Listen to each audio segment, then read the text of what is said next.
My wife snapped. I'm done being a wife. Deal with it, she said, after months of distance and late night team events. So I dealt with it, with the prenup her own father made me sign. My name is Tim. I am 36 years old. I was married to Blair for 8 years. Those first 4 years, they were solid. We bought a fixer-upper in Riverside, one of those cramped 1980s split levels that needed everything short of demolition. We spent every weekend knocking down walls, breathing in plaster dust, refinishing the original hardwood floors, and learning how to tile a bathroom floor using a slow YouTube video. We cooked dinner together 4 or 5 nights a week. It was normal, exhausting, hopeful married people stuff. I am an industrial welder at a massive manufacturing plant. I've been there for 11 years. I worked my way up from general labor, but now I know steel, aluminum, and fabrication like the back of my hand. I can TIG weld stainless steel pipe in my sleep, and the union benefits are solid. It's an honest living. Blair is a senior recruiter at a high-end consulting firm downtown. She works with CEOs and high-level executives. We were worlds apart professionally, but it worked. Bada. She would tell me about placing some candidate in a lucrative role, and I would tell her about the new kid who nearly blew up the acetylene tanks when he hooked them up wrong. We had our rhythm. Around year 4, that rhythm started failing. Blair got promoted to lead recruiter. The hours immediately ramped up. There were more networking events that stretched late into the night, more late dinners downtown with colleagues, more flights for mandatory training conferences. I understood ambition. Boda. I picked up extra overtime doing custom fabrication projects in the plant's specialty bay to cover the increased mortgage payments on the house. We were trying to keep running. At first, I didn't think much of it. We were both grinding, right? But the distance grew exponentially. Our nightly dinner routine collapsed entirely. It went from nightly to occasional bada, to me eating a reheated frozen pizza alone at 10 in the evening while she texted that she was still networking with clients. The last-minute cancellations became common. I had booked concert tickets for a band she loved weeks in advance, cleared my calendar, and begged my supervisor for the night off, only to get a text 3 hours before the show that she had a required work thing. Then, I would see her Instagram story later that night. Her and 6 coworkers wearing clothes that cost more than my monthly tools budget, laughing on some brightly lit rooftop bar downtown. I tried to be the understanding husband. She had goals. I wasn't going to be the anchor holding her back. But it wasn't just the schedule. She changed. The way she looked at me changed. She used to smile when I came home covered in metal dust and the subtle red burn marks from the welding flash. Now, she barely looked up from her phone. I'd walk through the door, maybe get a disinterested glance, Boda, and then she'd disappear back into the glow of her screen. The true shift came 18 months ago when Tatiana showed up. Tatiana worked at Blair's firm, a senior consultant. She was divorced 3 times by 45, always preaching about independence and not needing men. Tatiana started coming over for drinks all the time, Boda, or they would video chat for hours while I worked in the garage. I would hear them talking through the kitchen window. You make more than him anyway, Tatiana would say, her voice too loud and sharp. Blue, collar guys have no drive. You are wasting your potential in a dead-end marriage. Every time Blair hung out with Tatiana, she came back colder. She started using phrases like, I need to prioritize myself, and I refuse to settle anymore. I didn't even know what she thought she was settling for. I paid half the mortgage, cooked half the time, fixed every leak, cleared every clog, changed every furnace filter, and kept the house from falling apart. I was maintaining the life she had become too busy to notice. I tried desperately to save us. I booked a weekend cabin trip to the lake, canceled the morning we were supposed to leave for an emergency conference. I suggested we try counseling. She said I was overthinking. I brought home her favorite Thai takeout. She ate it silently while scrolling Instagram. Nothing worked. Our intimate life went from regular to completely non-existent over 6 months. She formally moved into the spare bedroom, citing the need for space because of her early calls. I would wake up at 3 in the morning and hear her whispering and laughing on her phone. When I asked who, she snapped that it was a West Coast placement call. The house became a storage unit where we occasionally ran into each other. I kept thinking it was temporary, that the old normal would return, but normal never came back. I was utterly exhausted and emotionally guarded, waiting for the inevitable end. After months of being treated like an afterthought, the silence in our house finally became unbearable. My older sister, Fiona, was the first one to call out the obvious truth. Fiona is 39, works in pharmaceutical sales, and has the sharpest tongue in 3 counties. She had always been skeptical of Blair. When I admitted things were rough, Fiona didn't offer any soft, easy advice. Your wife's checked out, bro, she said. Wake up. I told her she was being dramatic. She just laughed, a sound like gravel turning, and said I'd be apologizing to her later. Turns out, she was right, as she usually is. 7 months ago, I realized it had been 10 weeks since we had been intimate. 10 weeks. That number hung in my mind, a cold, hard measurement of our failure. I finally decided I had to address it, not with a shouted argument, but with the painful, quiet sincerity our marriage deserved, even if it was already dead. I waited until Saturday morning. Blair was in the kitchen, scrolling on her phone, bathed in the early winter light.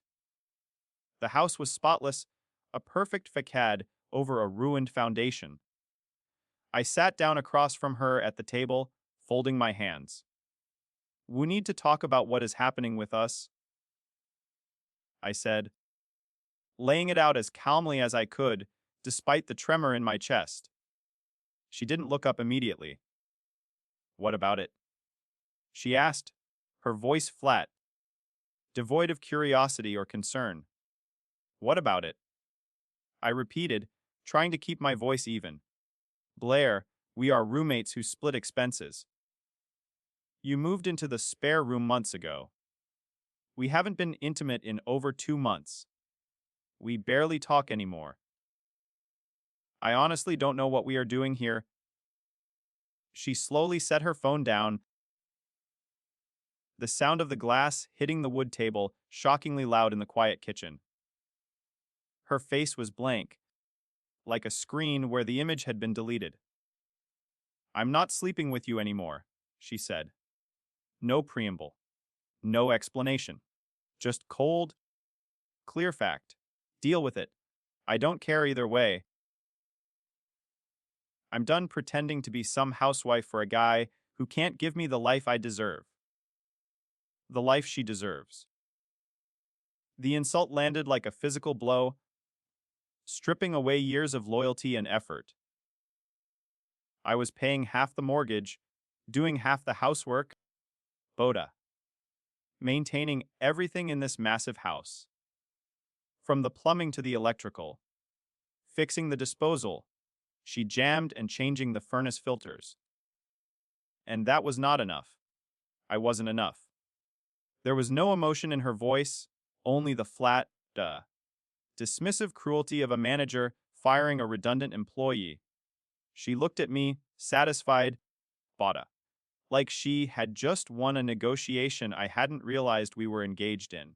I sat there, Bada, breathing through the shock and the sudden surge of rage, the metallic taste of betrayal filling my mouth.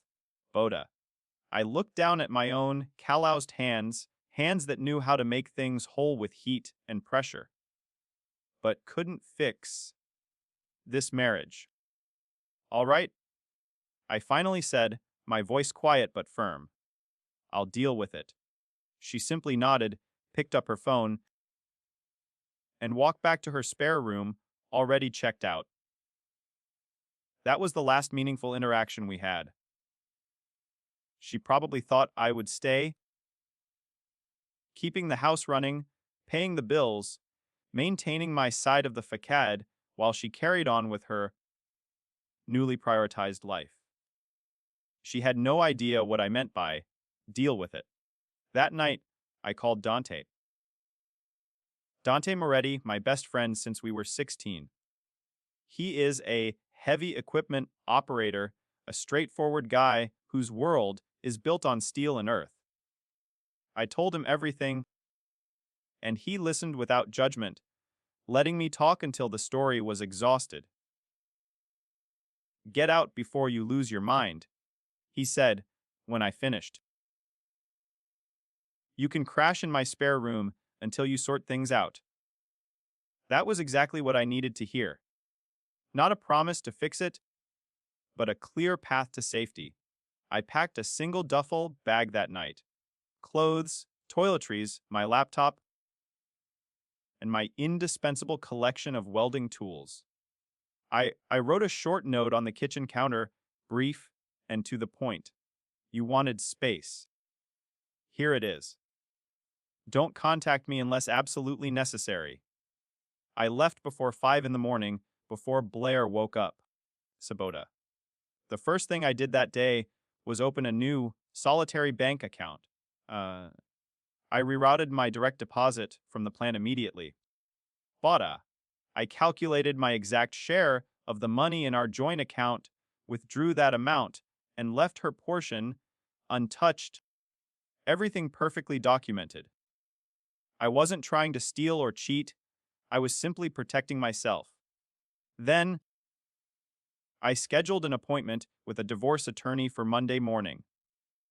The whole time, I felt strangely calm. The pain was still there, a deep, frozen core, but now it was surrounded by the cold, clear armor of strategy. The fear of being without her was gone, replaced by the grim determination to ensure that her cruelty had consequences. The quiet predictability of Dante's spare room was a welcome change, a sanctuary of neutral territory after years of walking on eggshells in my own house. Dante's place was small, near the industrial park where we both worked, and the atmosphere was straightforward and honest, just like him. We'd sit on his couch, watch games, order Chinese food, and talk about normal stuff, work rotations, the latest news, the absurdity of the playoffs. Blair texted a few times that first week, all business. The mortgage is due. The water bill came. She seemed mildly surprised I had actually left, but she never asked me to come back. Boda. She never apologized for what she said or how she treated me. She just sent updates. Sabota. Treating me like a former roommate she was coordinating expenses with. This total lack of remorse only reinforced my decision. My appointment with the attorney was Thursday morning. Dante came with me to the office, saying he wasn't going to let me face the vultures alone. The lawyer Carter was recommended by Dante's brother. His office was on 4th Street, high up, overlooking the city, a world away from my fabrication shop. We sat down, and I laid out every document I had managed to gather: bank statements, mortgage papers, retirement account summaries, the last 5 years of tax returns, everything. I started explaining the whole situation, the emotional distance, the late nights, the final, humiliating confrontation. About 12 minutes in, Carter stopped me, holding up a hand. "Did you sign a prenuptial agreement?" he asked. I nodded, feeling a familiar tightness in my chest. "Yeah, I brought it. Her dad insisted before the wedding." Blair's father is an investment banker, an old money type who works at some wealth management firm downtown. He is one of those protect the family assets kind of guys. When Blair and I got engaged, he had insisted I sign a prenup. It covered standard things, keeping premarital assets separate, clear property division, all the usual clauses. I hadn't thought much about it. I wasn't marrying her for money, and I figured it would never matter. It was just an uncomfortable piece of paper to sign to keep the peace. So, I signed it without reading too deep. I pulled the folder from the bottom of the stack and handed the document over to Carter. Boda, he started reading, scanning the dense legalese, making soft little sounds of acknowledgement. About 6 minutes in, he stopped. He leaned back in his leather chair, a slow smile spreading across his face. "Tim," he said, and the way he said my name had changed, imbued with a sudden confidence. "There's an infidelity clause in this prenup I wasn't following." "Meaning what?" "Exactly?" "Meaning this," he explained, folding the document to show me the paragraph. "If either party can be proven to have had an affair during the marriage, that person gets nothing from the joint marital assets. No split of the house equity, no share of the accumulated savings, and no spousal support whatsoever." He let that sink in. The revelation was like a physical shock, a sudden rush of cold air. I thought about the late nights, the distance, how aggressively Blair had changed after Tatiana's arrival, the work trips, the hidden texts, the 3 o'clock in the morning phone calls. Boda, I was so focused on the emotional betrayal that I hadn't even considered the possibility of a legal or financial recourse. Her father's arrogance, his need to control the family wealth, was now a weapon pointing directly back at his own daughter. Then, a specific memory surfaced. We had an old tablet at home, a device we originally bought years ago for recipes. It had been sitting in the kitchen junk drawer for months, forgotten and uncharged. When we set it up, we used our shared cloud account, the one connected to all our devices. If she had been messaging someone on her own phone and that tablet was still connected to the cloud, everything would have since there. Carter caught my change in expression. "Don't break any laws, Tim," he warned, his eyes holding a mixture of caution and expectation. "Don't worry," I said, a grim sense of strategic focus overriding the anxiety. "I won't." I left Carter's office with a plan. Blair had a 4-day work trip to Atlanta coming up. The house would be empty. Boda. I still had my key.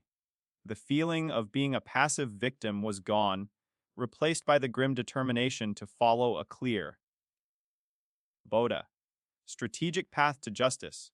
The humiliation I had felt was now fueled by a burning certainty that I could, and would, hold her accountable. After months of being treated like an afterthought, the time for strategy was over. It was time for execution.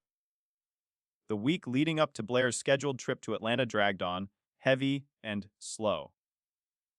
I went to work, welded pipe, tried to focus on the high precision seams, then came back to Dante's, ate dinner, and watched the news, pretending to be engaged. Part of me, the old, naive part, desperately hoped I wouldn't find anything, that all the emotional distance was just stress or ambition. But the part that watched her check out for 18 months knew better. It was the icy certainty of a professional who knows the steel is already fractured before the final collapse. Wednesday evening, I got the text boarding flight now. Back late Sunday, I waited until 10 o'clock that night. The house was completely dark, silent, and felt cold even before I opened the door. I let myself in using my key, not feeling like a criminal, but like a maintenance worker, finally retrieving necessary equipment from a forgotten storage unit. I walked straight to the kitchen junk drawer.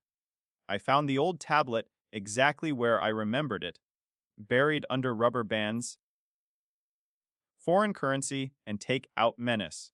It was dead. I plugged it into the wall outlet next to the coffee machine. The screen flickered to life, showing the low battery warning, and I started the long wait for it to charge enough to sync. I sat there on the kitchen floor, Sabata, leaning against the cold cabinets, listening to the hum of the old refrigerator, the only sound in the house that had been ours.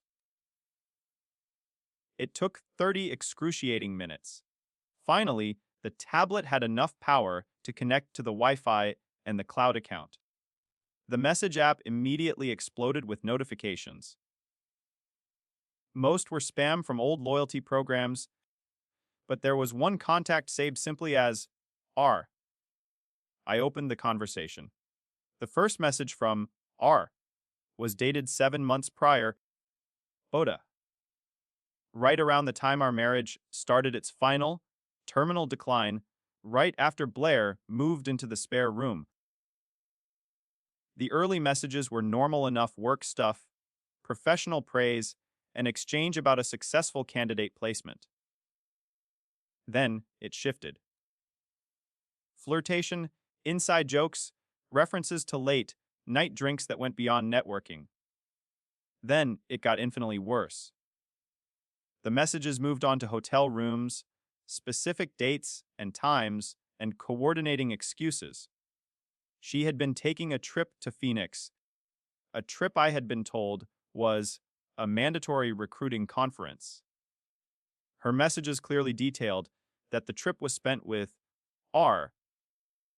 She had even sent me photos from Phoenix, posed in front of the convention center with a group of her colleagues, a perfect, believable lie. Now, I saw the truth. Boda. Half those recruiters weren't even at the same hotel. She was with him the whole time. The most painful messages weren't about the sex. They were about me. He's so checked out. We are basically just roommates at this point. He doesn't even try anymore. That one stung the most. Boda. The brazen hypocrisy. I was the one trying to book weekends away, trying to initiate conversation, trying to fix the disposal she broke. While she was canceling our life for this, he'll never find out. He's too focused on his job to notice anything. She had mistaken my patience for ignorance, my loyalty for stupidity. I deserve better than this life. You make me feel alive again. I scrolled through photos, too. Pictures of them together at fancy downtown restaurants, in hotel lounges, and, unmistakably, in hotel rooms. Uh, One picture, however, made my breath hitch. A photo of Raphael taken in our guest room, the spare bedroom where she claimed to need space for her early work calls. The guy's name was Raphael. I recognized him from a few work functions I had been dragged to. One of those senior consultant types who probably thought his three-piece suit made him interesting. Blair had often mentioned him professionally. Raphael thinks we should restructure the team. Raphael suggested a new sourcing strategy. Raphael's really good at client relations. I sat there on the cold kitchen floor, the screen illuminating my numb face, and began to execute the plan. I meticulously screenshotted everything, every incriminating message, every photo, every hotel charge she had sent to him from our joint account as proof of her infidelity. 7 months of documented affair, Boda, all laid bare in her own words, her own photos, and her own transactions. She was either too stupid or too arrogant to hide it properly, relying on the predictable silence and trust I had always offered. I forwarded the complete package to Carter. That night, photos, messages, receipts, and a concise summary of the timeline. He called me within 2 hours, his voice low and serious. "Tim, this is bulletproof," he said. "Combined with the prenup and this evidence, she's walking away with basically nothing. Maybe her small retirement account from before the marriage. Are you absolutely sure you want to proceed?" "Absolutely," I said. My voice was steady, the decision already made. "File everything. I want this done." My sister Fiona called late that night. I told her what I'd found. "About time," she said. "Told you she was trashed 6 months ago. This is going to be beautiful." "I appreciate the enthusiasm, Fiona," I said. "Patience," she said. "The best revenge is served cold and with proper documentation. You are just getting started." I felt the quiet surge of strategic focus again. The humiliation was still there, a deep, frozen core, but now it was surrounded by the cold, clear armor of determination. The fear of being without her was gone, replaced by the grim clarity of what I needed to do to ensure justice was served. Blair returned from Atlanta, oblivious and ready to propose her final insult. She texted me Friday asking if I could stop by Sunday morning to handle some bills. She claimed she couldn't figure out how to pay the utilities without me, a ridiculous request that confirmed her utter dependence on my stability. She didn't ask about my week. She didn't ask where I was staying. She just dove straight into her immediate need for my competence. I drove over Sunday morning. She was waiting, looking completely calm. She actually gestured for me to sit at the kitchen table, like she was conducting a business meeting. I was curious where she was going to take this. She launched into this prepared speech about how she had been doing some deep thinking during her trip to Atlanta, Boda.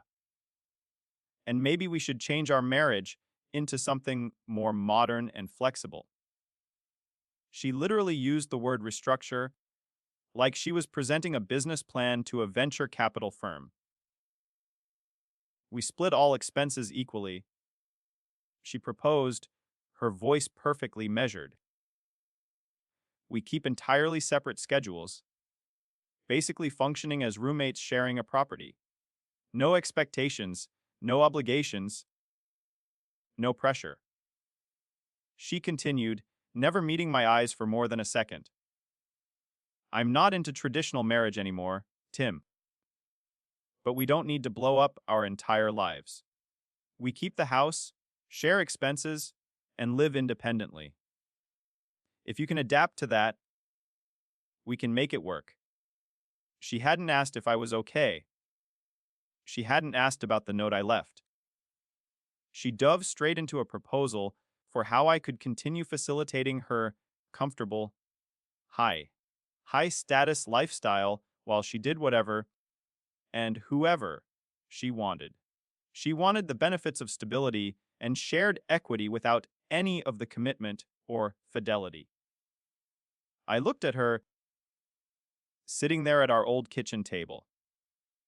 She had her hair done, her makeup flawless, wearing one of those expensive outfits that cost more than my weekly paycheck. Boda. She genuinely looked like she was negotiating a lease renewal instead of discussing the death of our 8-year relationship. I gave her the slightest smile. That sounds workable, I said, my voice even and calm. I will need to sort out some logistics, but I think we can make that happen. She looked instantly relaxed, satisfied.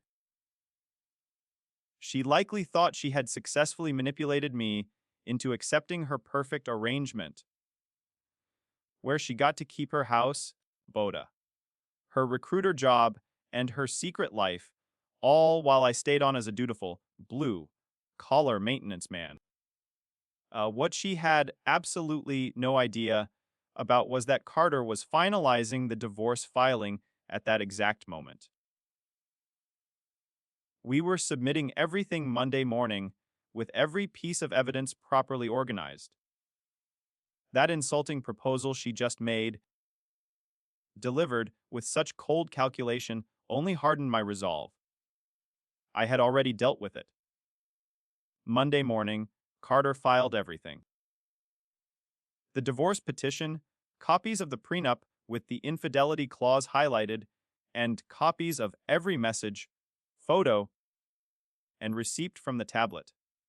It was the complete package submitted to the court before the clock hit 9.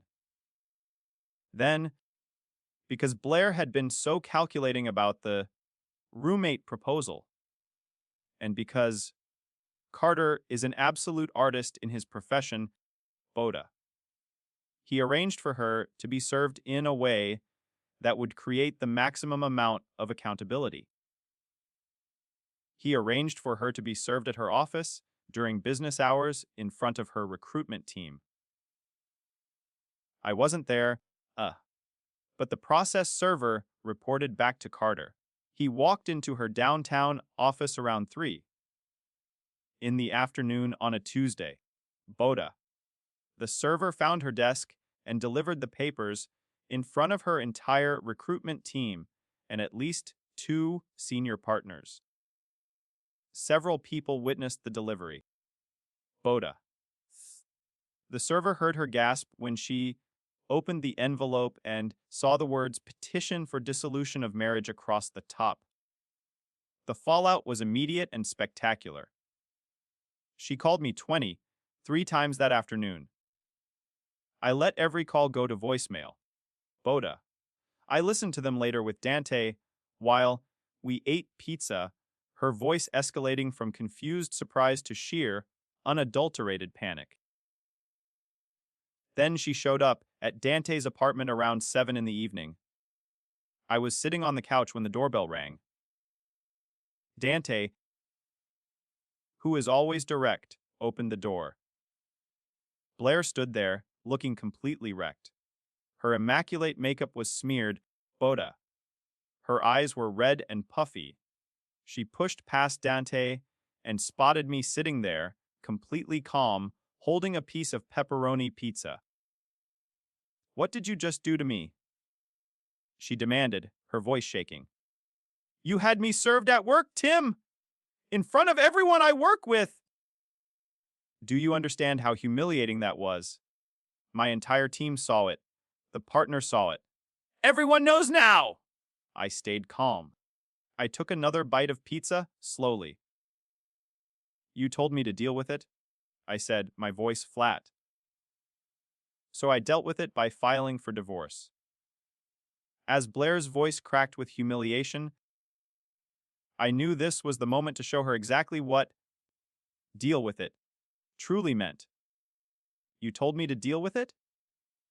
So I dealt with it by filing for divorce after 8 years, I repeated. Because we hit a rough patch. That's what you call 7 months of cheating and 6 months of emotional abuse. Then, I did something I knew would break her composure entirely. I reached for the old tablet, which was charging on Dante's coffee table. I opened it to the message application, to our conversation with Raphael. I didn't read them aloud. I just started slowly scrolling through the timeline of messages and photos, letting her watch her own words appear on the screen. Her own pictures loaded one by one, her face drained of color. The panic that had been simmering instantly boiled over into absolute terror, then rage, then back to total panic. How dare you go through my privacy like that? She screamed, lunging for the tablet. That's illegal! Ah! I'll sue you for everything! I'll take the house! I'll take your retirement! I'll? Dante moved quickly, interposing his large, solid frame between us. He didn't touch her, but he was an immovable wall. It's not private when it's on our shared device, signed into our shared cloud account, and located in our shared house, I said. My voice still frustratingly calm to her. My attorney already verified the legality. Want the statute codes? I can recite them. I showed her the dates, the transactions, the photos. She couldn't dispute any of it because it was all her own documentation, her own words, her own photos, her own financial transactions from our joint account. Tim, please, she said, her voice dropping to a desperate whisper, tears finally flooding her eyes, though they looked forced and performative. It meant nothing. I was confused. Raphael doesn't matter to us. It's already over anyway? We ended it weeks ago. When did it end, Blair? I asked. She just stared at me, unable to meet my eyes, unable to conjure a believable date. Let me guess, I continued. It ended about 5 seconds ago when you realized you might actually face consequences instead of just restructuring our arrangement to suit yourself. She started sobbing, the high-pitched, dramatic kind of crying that was calculated to inspire pity. We can fix this, Tim. We can go to counseling. We can work it out. I'll do anything you want. I'll change. I'll be better. No, I said simply. I finally put the pizza down. You told me you were done being a wife. You told me to deal with our dead bedroom and your absence. You insulted my income while spending our joint money on hotel rooms with your coworker. So, I am dealing with it. You just don't like how I'm dealing with it. That was when Tatiana showed up, bursting into Donnie's apartment like a villain in a bad movie. I have no idea if Blair called her or if she had been lurking outside listening, but she stormed in, Bada, immediately targeting me with the same self-righteous tone she always used. You are really going to destroy 8 years because she made one mistake. Tatiana demanded, planting her hands on her hips. Men cheat all the time, and women are expected to forgive them. But when a woman makes one mistake after feeling neglected, it's unforgivable. That is typical male nonsense. Dante interrupted her, taking a menacing step forward. Tatiana, you've been divorced 3 times. Sabota. All 3 times because you cheated on your husbands. You have spent 2 years telling Blair she deserved better than Tim. Don't pretend you weren't orchestrating this whole disaster. Tatiana's face turned beet red. I was supporting my friend's growth and helping her realize her potential as an independent woman. She shrieked. You were projecting your disasters onto her, I said flatly, the cold clarity back in my voice. And now you are mad because she's facing the same consequences you did 3 times. How did those divorces work out for you financially? By the way, are you still paying off the legal fees from number 3? The argument went downhill fast. Boda. Tatiana started screaming about male privilege and the patriarchy. Blair was sobbing about second chances and how everyone makes mistakes. Dante held firm at the door, occasionally explaining property law and prenuptial agreements. I realized I was done.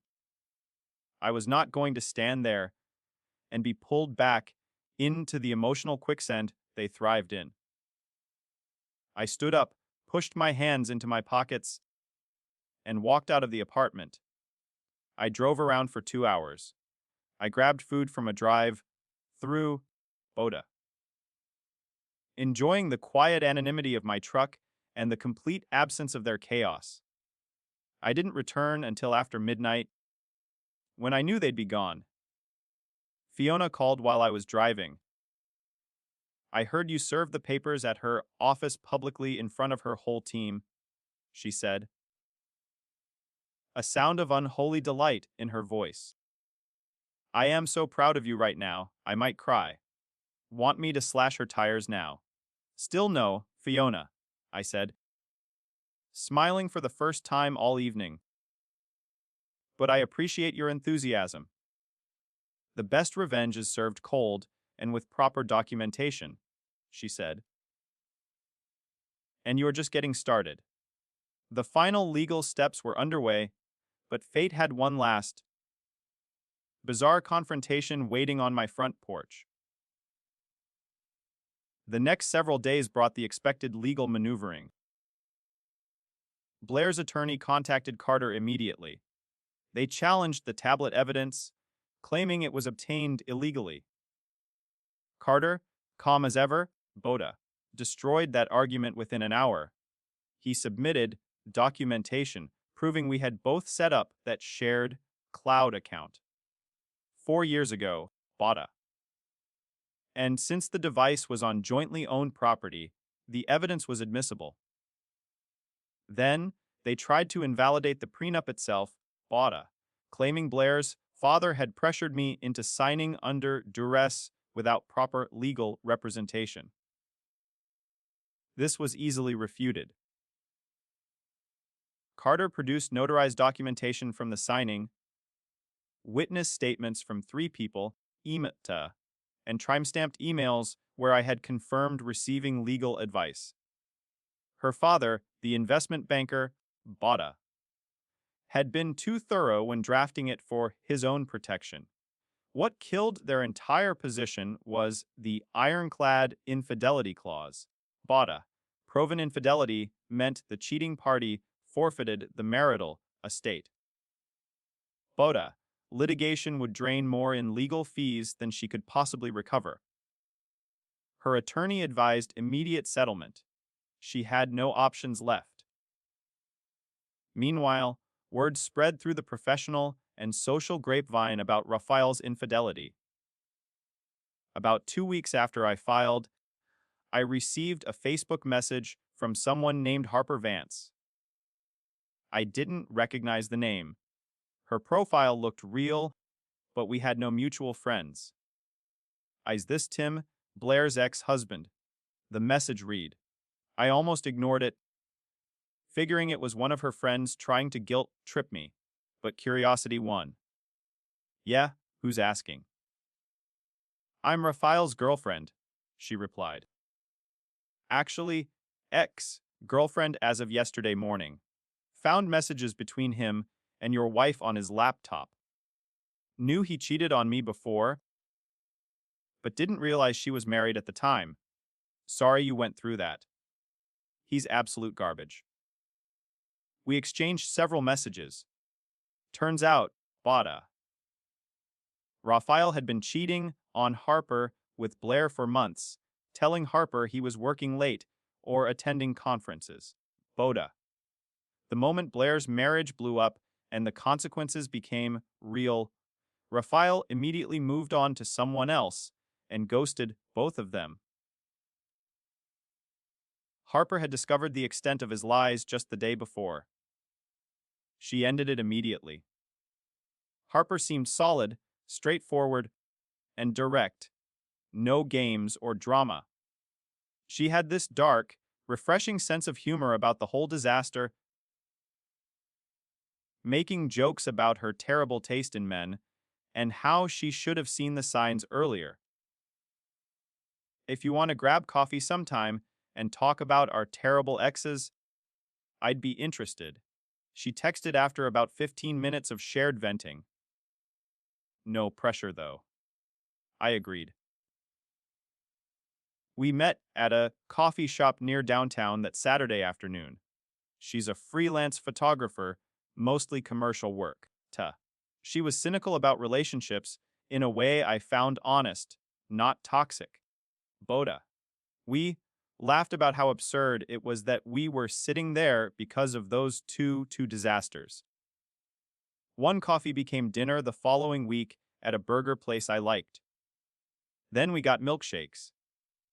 Our relationship, unlike the dramatic, high-status minefield Blair had created, felt easy and comfortable.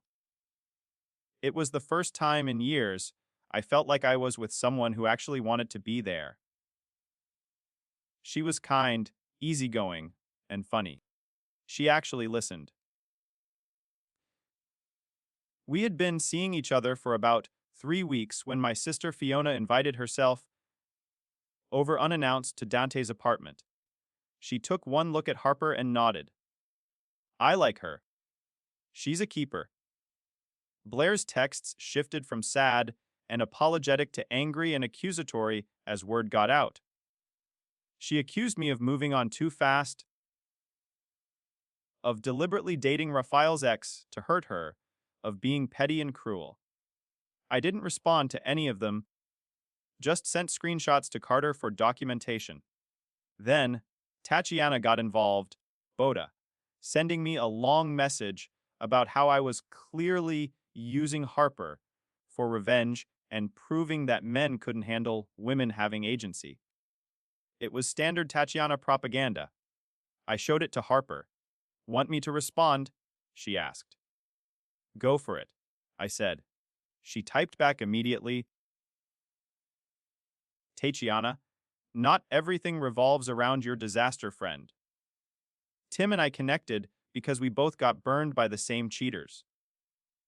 The difference is we are moving forward instead of wallowing in drama and blaming men for consequences women caused. Stop projecting your 3 failed marriages onto other people's lives. She blocked Tatiana's number on my phone and handed it back. That work? She asked. Perfect, I said.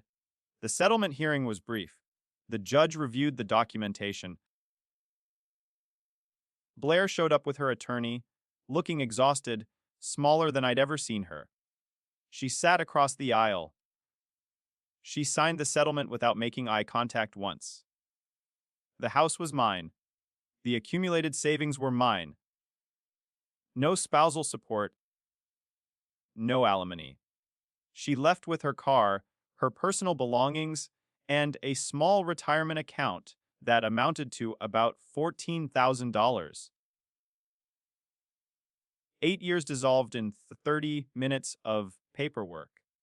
I walked out of that courthouse feeling like I'd shed 100 pounds of dead weight. Harper was waiting outside in the sunshine. How'd it go? Clean sweep, I said.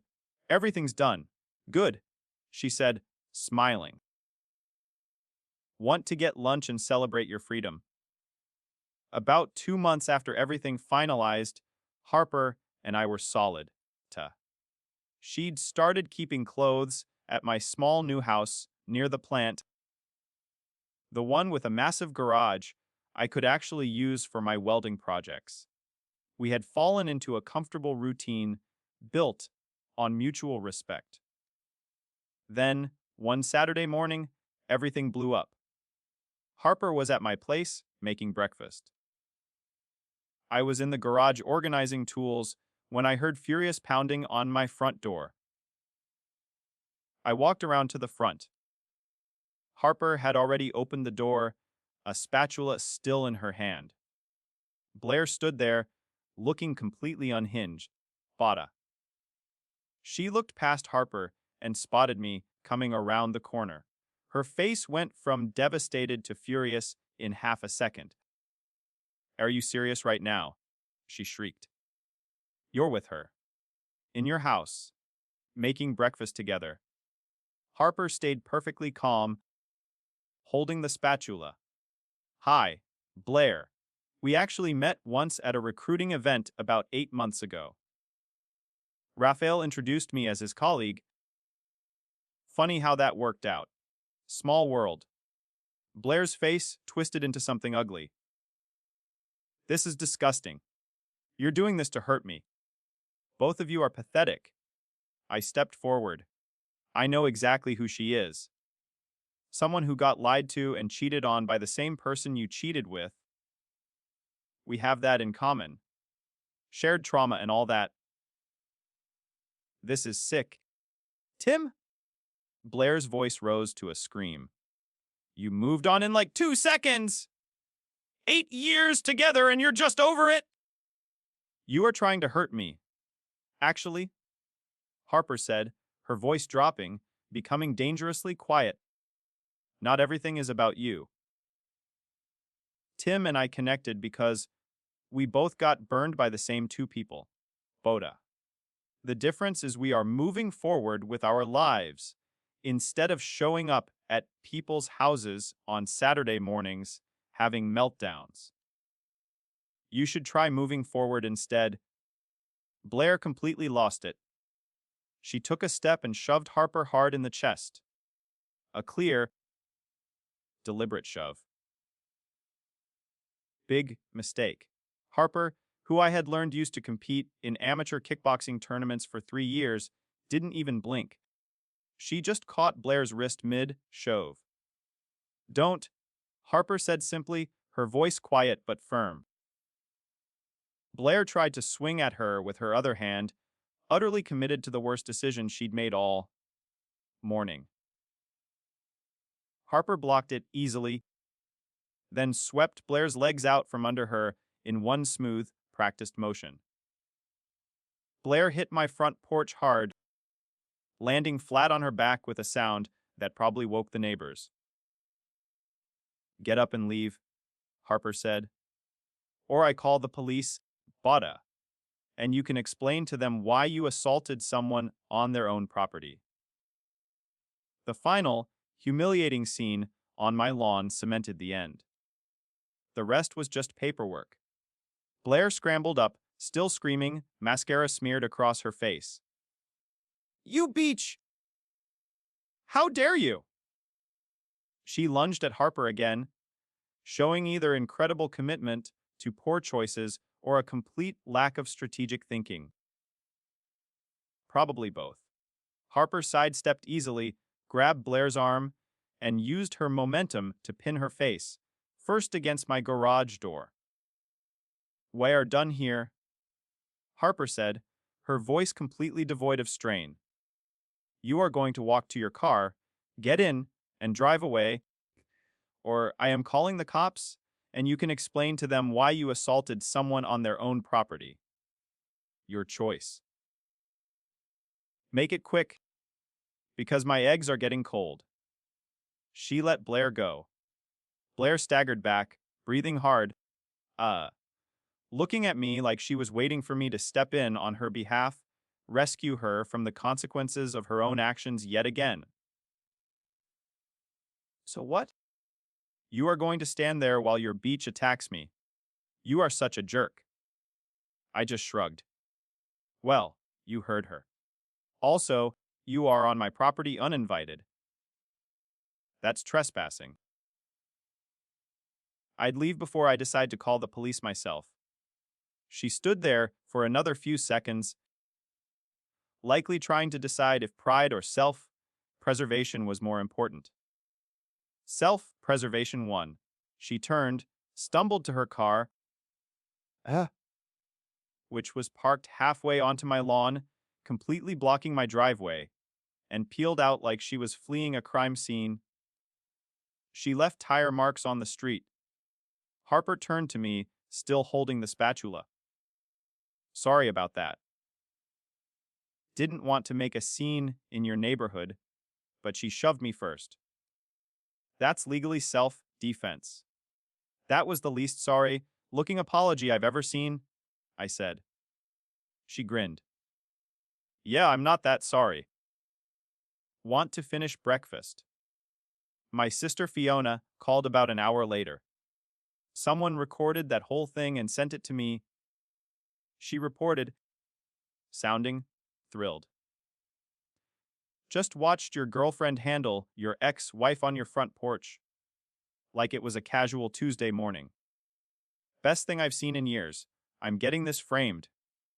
Please don't, I said. Too late, she said. Already ordered an 8 by 10 print. Might get a canvas version for the office, too. A few days later, I got one final text from Blair. She stated she was filing charges against Harper for assault, and that her lawyer said she had a strong case. I forwarded it to Carter immediately. He responded within 10 minutes. Tell her to go ahead. I have video from 3 different neighbors who recorded the entire incident from multiple angles. It shows her starting the physical contact twice and your client defending herself proportionally. If she files, I will counter, sue for harassment, trespassing, and assault. She won't win. She'll lose money she doesn't have and what little credibility she has left.